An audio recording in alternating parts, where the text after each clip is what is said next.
Hello everyone, welcome to DMK classes. Hope you are doing fine. So guys, I'm back with the second part of our topic, that is computer virus and antivirus. So guys, हमने last video में on the same topic 50 MCQs cover किए थे and remaining 50 जो है हम आज के इस टॉपिक में इस वीडियो में कवर करने वाले हैं.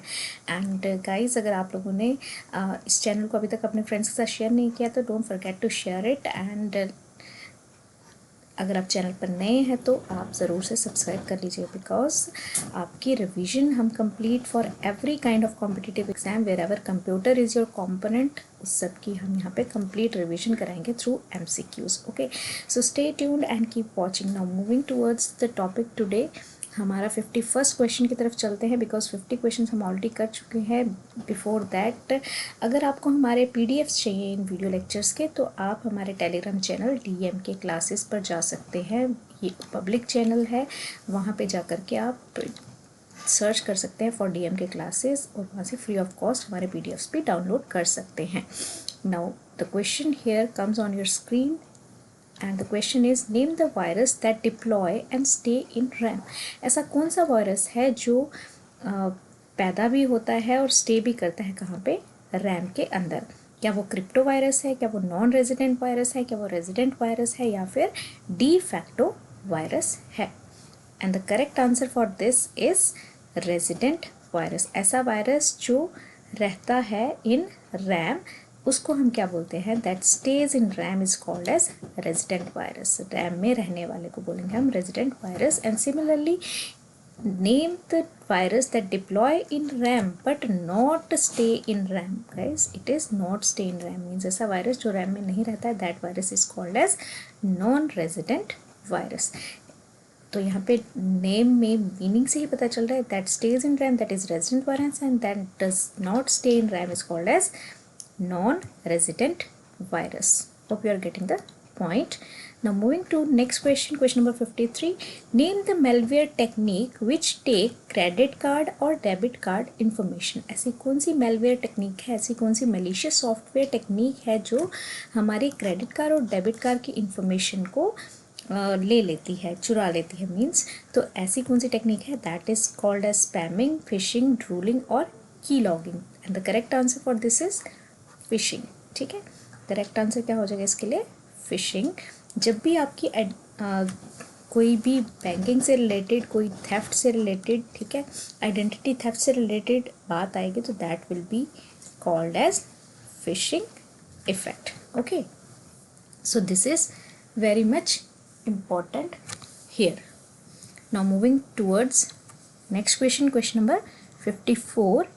Name the attack in which attackers overload computing or network resources. ऐसा कौन सा अटैक है जिसमें नेटवर्क जो है कंप्यूटिंग या फिर नेटवर्क रिसोर्सेज को ओवरलोड कर देता है? ओवरलोड कर देता है मीन्स यहाँ पे एक्सेस ऑफ मैसेजेस का फ्लो होना शुरू हो जाता है. And that technique is popularly known as denial of service. Denial of service, that is option number B. इसको कभी कभी हम DOS शॉर्ट फॉर्म में भी लिखते हैं या फिर DDoS भी लिखते हैं. तो one and the same thing. D extra stands for distributed denial of service. Okay, so option number B is correct in this case. Now moving to question number 55. Dash monitors the user activity on internet and transmit the information in the background to someone else. ऐसा कौन सा malware है, ऐसा कौन सा internet attacker है जो हमारे यूज़र की एक्टिविटी को ट्रेस करता है ऑन इंटरनेट और ट्रांसमिट करता है इंफॉर्मेशन बैकग्राउंड में किसी और यूज़र को. And that process is called as sniffer. ठीक है, मेलवेयर हमें पता है एक मेलिशियस सॉफ्टवेयर है. ये एक ब्रॉडर टर्म आ गई. एडवेयर ये एड्स के साथ कंसर्न है. ट्रोजन एक रैंसमवेयर है. तो यहाँ पे जो स्पेसिफिकली ऐसा कंपोनेंट जो इंटरनेट एक्टिविटी मॉनिटर करता है यूज़र की और फिर इंफॉर्मेशन को ट्रांसफॉर्म करता है in background to someone else, that is called as sniffer. ठीक है, that is called as sniffer. Now moving towards next question. It is the action of recording the key stroke on keyboard. ऐसा कौन सा action है जिसमें keyboard पे अगर हम कोई कीज प्रेस करते हैं तो उसकी स्ट्रकिंग एक्शन को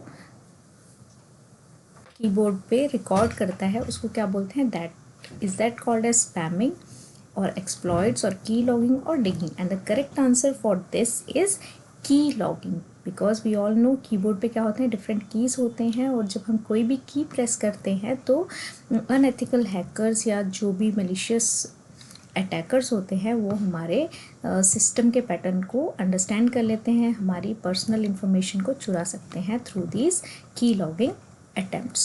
Okay, now next question number 57.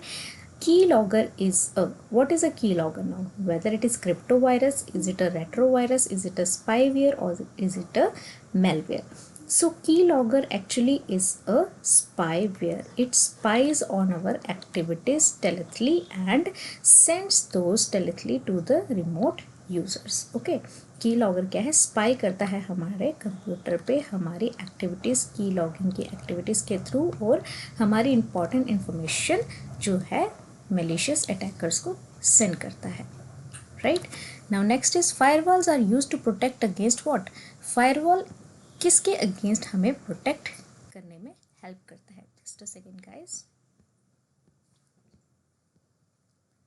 Yes, so firewalls are use to protect against what? Firewall क्या चीज़ को प्रोटेक्ट करने के काम आती है? Data driven attacks, fire attacks, unauthorised access या फिर वायरस अटैक्स। तो firewall helps us in protecting the unauthorised access. Firewall एक बैरियर की तरह काम करती है जिसकी हेल्प से जो है कोई भी unauthorised person without any permission जो है हमारे सिस्टम में एंट्री नहीं ले सकता है। That's why it protects us from unauthorised access. ठीक है, now next is what is firmware? Firmware क्या होता है? firmware, whether it is a software, is it a hardware, is it both, or it is a malware? And the correct answer for this is firmware is both hardware as well as software. ठीक है, firmware क्या होता है? इसमें hardware component भी होता है और सॉफ्टवेयर कंपोनेंट भी होता है, तो हेंस इट इज बोथ। तो ये थोड़ा सा कंफ्यूजिंग था, इसलिए मैंने यहाँ पे क्वेश्चन को इंक्लूड कर दिया है। Now next question is very important. Now what is the full form of virus? Virus हम काफ़ी देर से पढ़ रहे हैं, बट इसकी फुल फॉर्म क्या होती है? VIRUS, ये पांचों के पांचों लेटर्स का एक अलग मीनिंग होता है। And the correct answer is vital information resource under seize. ठीक है, ऑप्शन नंबर ए जो है इसके लिए करेक्ट है।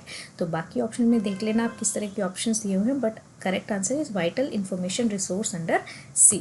सो गाइज, यहाँ पे आप लोगों से रिक्वेस्ट है, मैं पहले बोलना भूल गई आपको। सो रिक्वेस्ट इज़ कि मेरे आंसर्स प्रोवाइड करने से पहले आप खुद से वीडियो को पॉज करें, ट्राई करें अपने आंसर्स देने की, ताकि आपको पता चले कि आपका कॉन्सेप्ट कितना क्लियर है। अगर नहीं क्लियर है और आपको कितना इस वीडियो में सीखने को मिला, तो please do reply me in the comment box. Okay, so next is the computer programs that are designed by attackers to gain access to your computer are called. ऐसे कंप्यूटर प्रोग्राम जो design किए जाते हैं attackers को access देने के लिए into your computer, तो उनको हम क्या बोलते हैं? And whether these are called backdoors, these are called rootkits, these are called spywares, और दीज आर कॉल्ड मेलवेयर। तो मेलवेयर नहीं होगा यहाँ पे, ठीक है। स्पाईवेयर भी नहीं हो सकता क्योंकि वो स्पाई करते हैं। यहाँ पे एक्चुअली अटैकर्स को एक्सेस मिल रहा है, तो क्या वो बैकडोर होगा या रूटकिट होगा? And the correct answer for this is rootkits. Rootkits are the computer programs that are designed by attackers to gain access to your computer. ठीक है, so correct answer is rootkits. Now moving towards next question, question number 62. The attack that focuses on capturing small packets from the network transmitted by other computers. ऐसा कौन सा attack है जो focus करता है capture करने में छोटे छोटे पैकेट्स जो नेटवर्क में ट्रांसमिट किए गए होते हैं बाय अदर कंप्यूटर्स? तो उस प्रोसेस को हम क्या बोलते हैं? That process is actually called as spamming, eavesdropping, phishing or sniffing. बताइए इनमें से कौन सा ऑप्शन करेक्ट होगा? तो फिशिंग हमने ऑलरेडी पढ़ा था, ये आपके क्रेडिट या डेबिट कार्ड की इंफॉर्मेशन को स्टील करने में जो है उनसे रिलेटेड जो अटैक्स होते हैं उससे रिलेटेड है। स्निफिंग जो है ये आपकी सीक्रेटली जो होता है स्पाई करता है आपके सिस्टम में, स्पैमिंग में आपके अनसॉलिसिटेड मेल्स आती है आपके ईमेल बॉक्स में। सो जो करेक्ट आंसर है यहाँ पे दैट इज़ ईव्स ड्रूपिंग। ठीक है, the correct answer is eavesdropping is the process जहाँ पे कि छोटे छोटे packets of data, because we all know data कैसे ट्रेवल करता है in the form of packets, और जो दूसरे नेटवर्क ने ट्रांसमिट किए होते हैं सिस्टम में तो वो उसको जो है कैप्चर कर लेता है, that process is called as eaves dropping.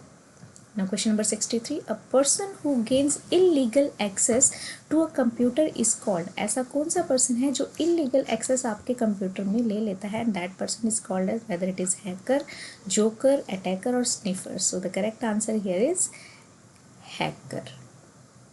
ठीक है, black hat hacker to be very precise. ठीक है, black hat hackers जिन्हें हम क्रैकर्स भी बोलते हैं और also called as crackers. Okay, so the correct answer is crackers, right. So moving towards our next question, question number 64, to protect your computer from hackers you should turn on what. आपको अगर protect करना है अपने computer को hacker से, malicious attacker से, तो आपको कौन सी चीज़ सिस्टम में ऑन करनी पड़ेगी? क्या एंटीवायरस ऑन करना पड़ेगा, क्या स्क्रिप्ट ऑन करनी पड़ेगी, क्या फायरवॉल ऑन करनी पड़ेगी, या फिर VLC मीडिया प्लेयर को ऑन करना पड़ेगा? सो the correct answer here is firewall, because हमने अभी थोड़ी देर पहले पढ़ा था कि फायरवॉल जो है हमें अनऑथराइज्ड एक्सेस से बचाता है। सो the correct answer is option number C. Hope you are getting the point. Now moving to question number 65, secret numbers or words used to protect your device are called as, ऐसे secret numbers या words जिनको हम हमारे devices को protect करने के लिए use करते हैं तो whether they are called as backup, script, encrypted word या password। तो we all know जब भी हमें लॉगिन करना होता है किसी भी सिक्योर हमारी मेल आईडी में, सिक्योर सिस्टम में, तो we make use of password जिनकी हम काफ़ी अच्छे लेवल की सिक्योरिटी को चूज़ करके, मीन्स काफ़ी स्ट्रॉन्ग पासवर्ड रखने चाहिए हमें in order to get our self secured. Now moving to next question, which malware has short for robot network. ऐसा कौन सा मेलवेयर है जिसको हम शॉर्ट फॉर्म बोलते हैं of robot network? And the correct answer is bot nets. ठीक है, correct answer for question number 66 is bot net. Robot का बॉट वहाँ से आपको मिल जाएगा bot net. Okay, so question number 67, WPA2 is used for security in which of the systems. WPA2 security कौन से सिस्टम में आपको मिलती है? Whether it is in LAN, PDA, Bluetooth और Wi-Fi. So the correct answer for this is it is in Wi-Fi systems. WPA2 security आपकी Wi-Fi systems में provide की जाती है। Now next question, system in a botnet are also called as what. जो भी botnet actually होता है क्या है? कंप्यूटर्स का एक नेटवर्क होता है। ठीक है, नेटवर्क ऑफ कंप्यूटर्स होता है जो मैलिशियस एक्टिविटी के लिए क्रिएट किया जाता है बाय द अनएथिकल हैकर्स। ठीक है, तो उसमें जो भी सिस्टम्स होते हैं उनको हम क्या बोलते हैं? Whether these are called as robots, zombies, firewall या फिर मेलवेयर। मेलवेयर या फायरवॉल में से नहीं हो सकता, रोबोट्स में से या ज़ॉम्बीज़ में से करेक्ट आंसर इज़ ज़ॉम्बीज़। ठीक है, जो भी सिस्टम में हमारे बॉटनेट्स होते हैं उनको हम इन शॉर्ट पे क्या बोलते हैं? ज़ॉम्बीज़, जो कि कंट्रोल्ड होते हैं, उनका अपना कोई सेंसरी एक्शन नहीं होता है, इसलिए हम उनको ज़ॉम्बीज़ बुलाते हैं। ठीक है, now question number 69, which is an automated software. इनमें से कौन सा ऐसा सॉफ्टवेयर है जो ऑटोमेटेड है? तो दैट इज़ बॉट्स, जो मैं आपको ऑलरेडी बता चुकी हूँ। ज़ॉम्बीज़ को ऑटोमेट किया होता है, कंट्रोल किया होता है already through the software programs, so these are called as bots. Now coming to next question number 70, CFAA full form. What is the full form of CFAA? Whether it is Computer Fraud and Abuse Act, Computer Failure Applied Act, Computer Fraud and Abrupt Attack, Computer Fraud Animation Attack. And the correct answer for this is Computer Fraud and Abuse Act. ठीक है, it is Computer Fraud and Abuse Act, right? Now coming towards question number 71, ये सारे आपके factual questions हैं यहाँ पे। Question number 71 says when was IT act notified? IT act जो था वो कब नोटिफाई किया गया था? वेदर इन 2001, 2, 2008 और 2000? And the correct answer for this is 2000 में जो है IT एक्ट इनैक्ट किया गया, सॉरी नोटिफाई किया गया था, and it was being notified by mister Pramod Mahajan. Now इसी एक्ट में बाद में फिर कुछ अमेंडमेंट्स भी लाएगी. तो when was IT act amended? So amendment was done after 8 years of its notification, and the correct answer for this is option number C, that is 2008. IT act was notified in 2000 and amended in 2008, right? So guys, if you are liking it, so please hit the like button. अगर आपको कुछ नया सीखने को मिला है so ज़रूर से मुझे कमेंट बॉक्स में कमेंट करके बताएं कि आपको हमारे वीडियोस कैसे लग रहे हैं. ज़्यादा से ज़्यादा फ्रेंड्स के साथ शेयर भी करते जाएं. So question number 73, it is a discipline that combines elements of law and computer science to collect and analyse information is. ऐसा कौन सा डिसिप्लिन है जो कंबाइन करता है लॉ को और कंप्यूटर साइंस को ताकि एनालाइज कर सके इंफॉर्मेशन को? And the correct answer for this is it ethical hacking, is it cyber forensics, cyber crime or cyber cell?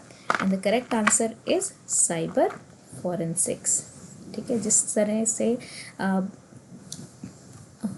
Normal life में अगर क्रिमिनल्स होते हैं तो उनको हम क्या कहाँ भेजते हैं? तो साइबर क्रिमिनल्स बोलते हैं हम उनको.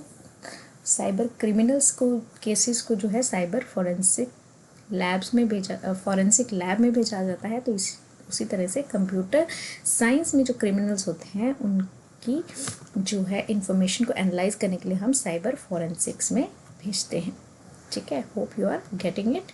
Now next question, question number 74, electronic transfer of illegally obtained money with the goal of hiding its source and destination. ऐसा इलेक्ट्रॉनिक ट्रांसफ़र जो इलीगली ऑब्टेन्ड मनी का जिसका गोल और सोर्स को हाइड करने की कोशिश की जाती है, तो what is called? Is it cyber contraband, is it cyber stalking, is it cyber fraud और is it cyber laundering? And the correct answer for this is option number D, that is cyber laundering, right?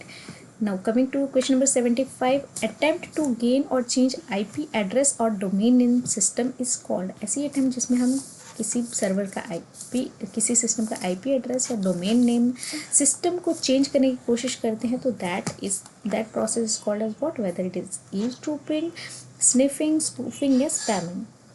So the correct answer for this is spoofing activity. जब हम IP address या domain name को change करने की कोशिश करेंगे तो उस एक्टिविटी को हम क्या बोलेंगे? स्पूफिंग. स्निफिंग हमने ऑलरेडी देखा था, स्निफिंग का भी हम मीनिंग जान चुके हैं, ईव्सड्रॉपिंग का भी, फिशिंग का भी, एंड इस केस में the correct answer is spoofing, right?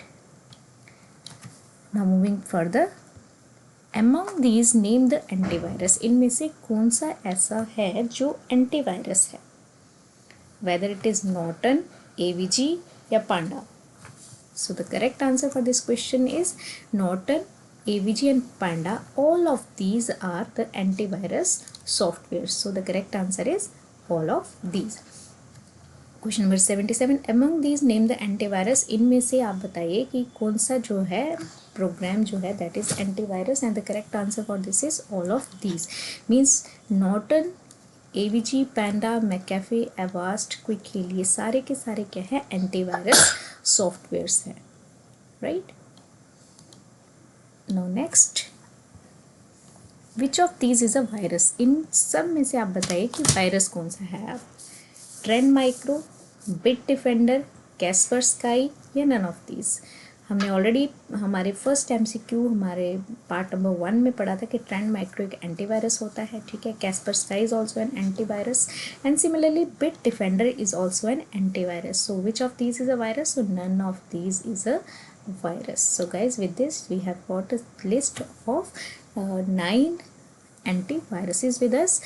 Now next is which of these is not a virus. तो इनमें से वायरस कौन सा नहीं है? ठीक है, अब पूछा गया कि वायरस कौन सा नहीं है. बुलगार्ड, तो बिल्कुल Bullguard is an antivirus. Symantec, तो this is also an antivirus. K7, this is also an antivirus. So which of these is not a virus? तो all of these is not a virus is the correct answer here. ठीक है, So with these 4 questions, I have given you a total number of 12 most commonly found and used antivirus software. So take note of them. अगर आपको question इस तरह से आता है तो आपको आसानी हो जाएगी इस केस में. Now next is name the first ransom virus. सबसे पहला रैंसम वायरस कौन सा था? Whether it was AIDS, WannaCry, Locky या bad rabbit. So all of these are actually the ransomwares, but इनमें से फर्स्ट कौन सा था? तो दैट वाज एड्स एंड इसका दूसरा नाम क्या है? Cyborg. Okay, the correct answer is option number A, that is cyborg और ads. Now moving towards next question, question number 81. Dash is the part of malware such as worms or virus which perform malicious action like deleting data, sending spam or encrypting data. So what is it? Whether is it payload, trigger, both or none of these. तो इस case में जो correct answer हो जाएगा, the correct answer for question number 81 will be option number A, that is payload. Payload एक ऐसा part होता है मेलवेयर का या वर्म का या वायरस का हम बोल सकते हैं, जो परफॉर्म करता है malicious action like deleting, sending spam और encrypting data. Okay, so next question, which of the following is are threat और threats to the electronic payment system. तो इनमें से कौन सा ऐसे प्रोग्राम्स है जो थ्रेट है हमारे इलेक्ट्रॉनिक पेमेंट सिस्टम में? तो whether these are Trojan horses, whether these are computer virus. तो बिल्कुल कंप्यूटर वायरस भी थ्रेट होते हैं, computer worm. So yes, all of these should be the correct answer for this question number 82, right. So now next, moving towards question number 83. Which of the following describes programs that can run independently, travel from system to system and disrupt computer communication. ऐसे कौन से programmes हैं जो independently run करते हैं, travel करते हैं एक सिस्टम से दूसरे सिस्टम और डिसरप्ट करते हैं कंप्यूटर कम्युनिकेशन? तो हमने ऑलरेडी पढ़ा था ऐसे कौन से प्रोग्राम होते हैं. तो these are called as option number C, that is worms, जो सेल्फ रेप्लिकेटिंग होते हैं, एक सिस्टम से दूसरे सिस्टम में ऑटोमेटिकली ट्रैवल करते हैं, जिनको फर्दर किसी जो है होस्ट प्रोग्राम की ज़रूरत नहीं होती है. And these can also disrupt computer communication system. Okay, now question number 84. Which of the following would most likely not be a system of a virus. इनमें से कौन सा ऐसा है सिम्टम नहीं है वायरस का? तो वायरस जब हमारे सिस्टम में इन्फेक्ट करता है तो गाइज आपने देखा होगा existing program files and icons automatically disappear हो जाते हैं. तो बिल्कुल ऐसा होता है. Web browser opens to an unusual home page. हम खोलना कुछ चाहते हैं और खुल कुछ हो जाता है, तो ऐसा बिल्कुल होता है ना. Option number D, odd messages और image are displayed on screen. तो बिल्कुल ऐसा भी होता है, बट CD रोम फंक्शन करना स्टॉप नहीं करती है in this case. So correct answer for this case is CD ROM stops functioning, is not a symptom of virus, right? Now next question, question number 85. Hacking refers to, what is hacking?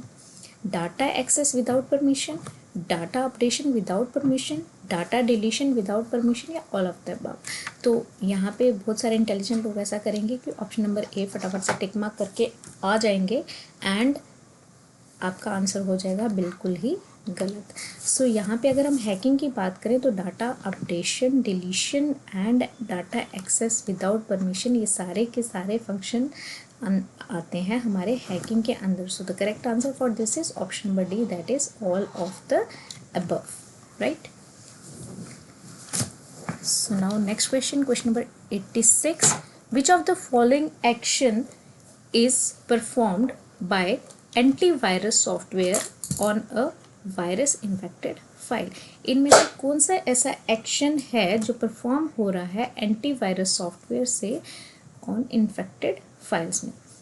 क्या वो repair करता है infected file को, क्या वो delete करता है infected file को, क्या वो क्वारंटीन करता है इन्फेक्टेड फाइल को, या ऑल ऑफ द अबव? तो एंटीवायरस जब भी हम सॉफ्टवेयर डालते हैं तो वो फाइल को रिपेयर भी कर सकता है. There are some antiviruses which can repair the infected files, there are some also which can delete the infected files, and some antiviruses also quarantine. Quarantine means अभी तक सबको समझ आ गया होगा कोविड के कारण क्वारंटीन का मीनिंग क्या होता है, बट क्वारंटीन बता देती हूँ आपको, it is isolating the infected file. So all of these are the functions performed by the antivirus software on the infected file.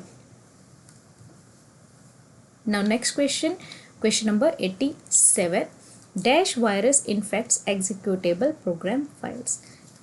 Executable program files को कौन सा वायरस इनमें से इफेक्ट करता है? Whether it is macro, whether it is file infector, whether it is multi-parted, or whether it is polymorphic. And the correct answer for this is file infector virus infects executable program files. अगर हम नाम में भी देखें तो it infects the files, so it is file infector virus. Hope you are getting the concept very clearly and आपको अच्छे से समझ भी आ रहा होगा. अगर समझ आया अच्छे से so do hit the like button. Now next is a firewall. A firewall क्या होता है? May need to allow HTTP to pass or separates a network into multiple domains. Whether it is a computer or router that sits between the trusted as well as untrusted sources, or whether it limits network access between the two security domains. And the correct answer for this firewall हमने क्या पढ़ा था? ये network को क्या करती है? Separate करती है into multiple domain, जिसमें हम authorized and unauthorized access का separation करते हैं. So the correct answer for this is option number B. Now question 89. Dash means the protection of data from modification by unknown users. Unknown users हमारे system में data को modify ना कर सके, उसकी प्रोटेक्शन को हम क्या बोलते हैं? So that protection policy is called as integrity. ठीक है, it is called as integrity, not confidentially, not authenticity, not security, but it is called as integrity. Means system remains integral. Now question number 90. Computer Security Day on Dash reminds us to protect our computers. Computer Security Day कब मनाया जाता है? जो remind करता है हमें कि हमारे कंप्यूटर्स को हमें प्रोटेक्ट करना चाहिए. So whether it is November 20, November 30, November 10 or November 20. And the correct answer for this is November 30. Right? Option number B is the correct answer for this question. Now moving further to question number 91. World Computer Literacy Day launched by Indian computer company NIIT to mark its 20th anniversary in 2001 and it occurs annually on. Computer Literacy Day जो है कब मनाया जाता है और किसने start किया था? NIIT कंपनी ने स्टार्ट किया था to mark their 20th anniversary in 2001 and ये जो है एनुअली अकर होता है. And the correct answer for this question is 2 December. ठीक है, 2 दिसंबर को कंप्यूटर लिटरेसी डे मनाया जाता है. ठीक है. Now next is Dash is a scamming practice in which malicious code it is installed on a personal computer or server, misdirecting users to fraudulent sites without their knowledge or consent.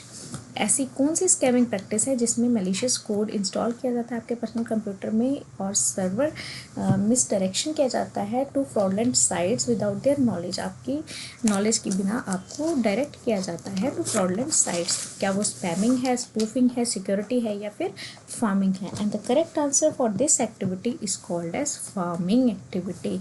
अभी तक हमने spamming पढ़ लिया था, spoofing पढ़ लिया था और स्निफिंग भी पढ़ लिया था. सिर्फ कॉन्सेप्ट कौन सा नहीं पढ़ा था? दैट वाज फार्मिंग, तो जिसको हम कभी कभी फिशिंग इफेक्ट भी बोलते हैं. And the correct answer is pharming.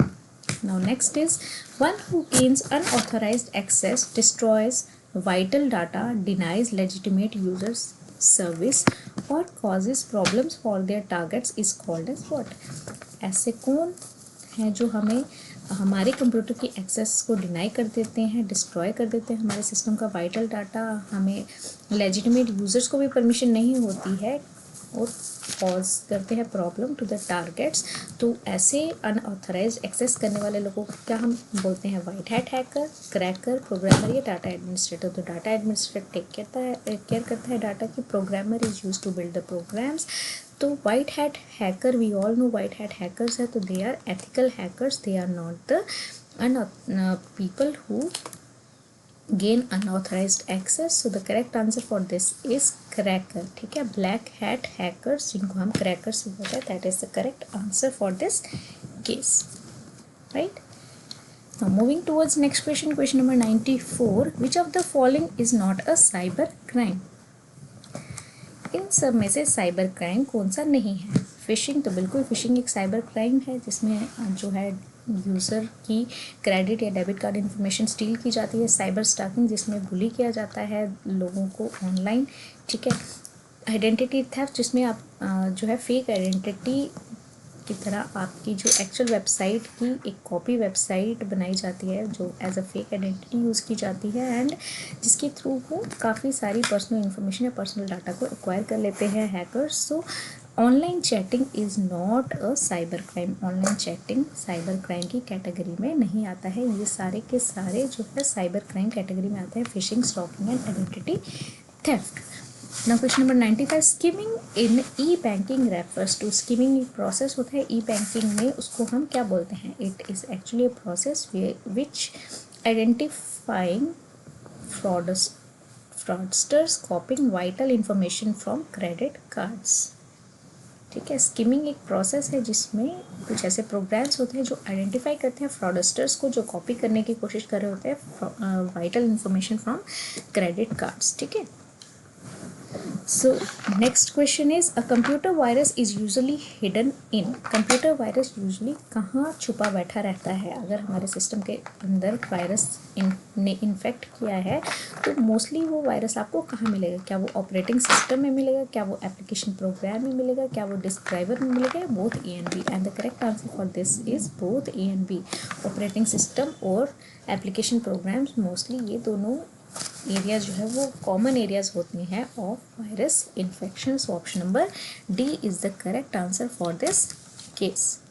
Now next question, which of the following is not a computer virus? इनमें से कौन सा ऐसा कैटेगरी है जो कंप्यूटर वायरस नहीं है? तो ट्रोजन हॉर्स बिल्कुल एक वायरस कैटेगरी है, logic bomb is also virus category, और we can say malicious software है, Redolf is also malicious software, but McAfee is an anti virus. So the correct answer for this is option number D. Now question number 98. Which of the following is a Trojan horse? इनमें से Trojan horse का example कौन सा है? Whether it is beast, zero access और rootkit. So the correct answer is all of these. Beast, zero access and rootkit. All of these are the examples of Trojan horses. ठीक है. Now next question is which of the following is an example of ransomware? Ransomware के examples कौन से हैं? WannaCry, Lockie, bad rabbit, ये हम already पढ़ चुके हैं। ये सारे के सारे किसके एग्जाम्पल है? रैंसमवेयर के। सो correct answer is all of the above, right. Now question number 100 which is the last question for today. The question is which of the following is an example of worm? Worm का example क्या होता है? Worm का मैंने full form भी आपको already बताया था। Worm is write once read many होता है, ठीक है। इनमें से वर्म का एग्जाम्पल कौन सा है? Whether it is Bagle, I love you, Nimda या Morris. So all of these, Bagle, I love you, Nimda and Morris, all of these are the examples of worms, ठीक है, computer worms. So correct answer is all of these. I hope you are able to get something new, you are able to understand this topic completely. I have tried my level best हर एक तरह का question इस topic में आपके लिए लेकर के आऊँ सो दैट आपको आने वाले फ्यूचर में नॉट ओनली VLW, कोई सा भी कॉम्पिटिटिव एग्जाम हो, weather it is railways, weather it is SSC, PSC, कोई से भी एग्ज़ाम की अगर आप तैयारी कर रहे हो तो ये टॉपिक आपका हर एक जगह पे आपकी हेल्प करने वाला है। मैंने इसी लेवल से इस टॉपिक को ऑर्गेनाइज किया हुआ है। So with this thank you very much, and ज़रूर से बताइएगा आपको ये टॉपिक हमारा कैसा लगा, एंड अपने फ्रेंड्स के साथ शेयर करना मत भूलिएगा। So thank you very much and have a nice day, take care, bye bye.